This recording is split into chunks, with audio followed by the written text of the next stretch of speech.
Tapos ng mga maliligayang araw mo, Gregorio. Pagkagising na pagkagising mo, si kamatayan na ang bubungad sa'yo! Magandang buhay! Welcome to RZ Customer Service. This is JC. How may I help you today, ma'am? Ilapas niyo na yung hostage! Dala ko na yung 10 milyon! Hello? Gusto ko lang sana i-front up yung parcel ko. Dapat kasi kahapon pa siya dumating, sabi dun sa app. Second Street lang. Wanna meet? Ha? Anong second street? Eh dapat delivery yan, di ba? Eh bakit naging meet up? Oh my God, Mahal! I'm here! I'm here, Mahal! Kapit ka lang! Mahal! Sorry, Mahal. Sammy! Ma'am, ang ibig ko pong sabihin, can I have your tracking number po para matrack ko po kung saan na po yung parcel nila? Pasensya na po ako. Okay, sige. 7859-73191. Pag-check naman, baka na-scam na pala ako. Ikaw, depende sa'yo. Worth it ba yan? Worth it? Anong depende sa akin? At anong pinagsasabi mo? Nagtitrip ka ba? Ang sakit mo nga ang manager mo. Diyos ko. Patay na naman ako kay TL neto. Bata pa lang ako, pangarap ko na maging isang bidang action star. Tikpang matuldukan yun nung sumimplang ako sa motor galing sa isang shooting. Oh my God, for real? Oh my God, nakakatakot naman yun, Mahal. I'm afraid. Huwag kang mag-alala, Mahal. Ligtas na tayo. Nalagpasan ko yun. Nabaong kami sa utang. Pero buti na lang, may dumating na blessings kay Mama. Perfect. Then you met me. Your dream girl. Happy ending pa rin, Mahal. Mwah! Bang! Ay, sorry. Nagulat ka ba? Tuloy ang barilan!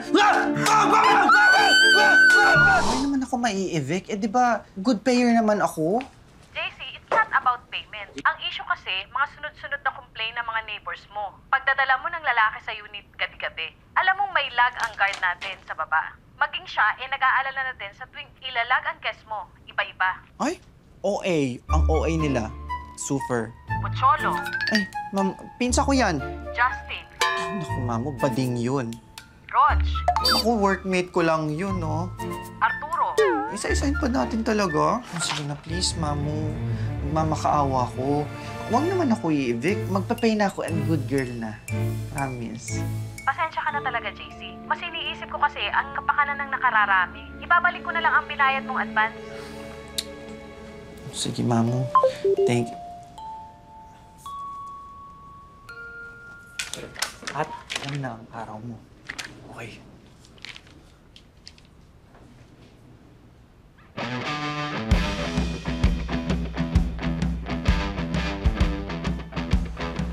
Anong ginagawa mo dito? Bakit? Nagbabalik na ako. At sino nagsabi na pwede kang tumira dito? Ay, bakit? Sa'yo tong bahay na to? Nakapangalan sa'yo? Wala akong pakialam. Kunting kahihiyan naman, JC. Dahil sa'yo, bakit na-aksidente si Mama? At talagang sa akin mo talaga sinisisi, no? Ano namang kinalaman ko sa aksidente ni Mama? Galit ka lang sa akin, eh. Dahil bakla yung kakambal mo. Sa ayaw at sa gusto mo, babalik ako dito at dito ako titira. Okay? Opo, teka lang ba? Saan ka pupunta? Wala kang karapatan para umakyat dyan. Okay? Hindi mo nga to din bahay, no? Kaya, tumigil ka nga dyan. Teka nga lang! Hoy! Nakausap kita! Dito ka! Dito ka magbading ka? Ano ba? Nakausap kita! Bitawan mo ako! Sabi pa ba? Sabi ko talaga, sir! Bitawan mo ako! Tara dito! Sir! No!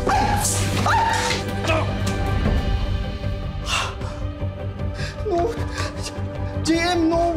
My God! JM! My God, JM! JM! Uy, huwag kang magbibiro ng ganyan! Tulong!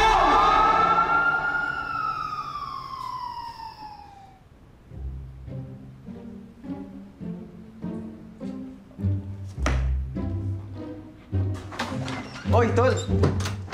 Ito, bigay ng client. Kailangan mo i-shoot to para saan? Sino ka naman, Aber? Anong sino ka? Tsaka, galing mo ah. Hindi ko alam tumatanggap ka na pala ng gay role ah. Who are you ba? Tsaka bakit ang dami mo entry? Anong who are you ba? Lakas ang tama mo ah. Alam mo, if you're one of the boys ni JM, wala akong oras para makipagbiruan sa'yo, okay? He's not here. Nasa ospital siya. Hoy, John Matthew, hindi nakakatuwa yung ginagawa mo, ha? Anong karakter ba yan at hindi ka makaalis? Ano, nahipan ka na ng masamang hangin? Gosh. Unang-una sa lahat, I am not John Matthew, okay? Ako si John Carlo. JC for short. Pangalawa, hindi ako naihipan ng hangin o naengkanto o kung ano may iniisip mong fairy tale dyan, okay? And pangatlo, yung kambal ko hinahanap mo, wala siya dito. Nakoma nga siya.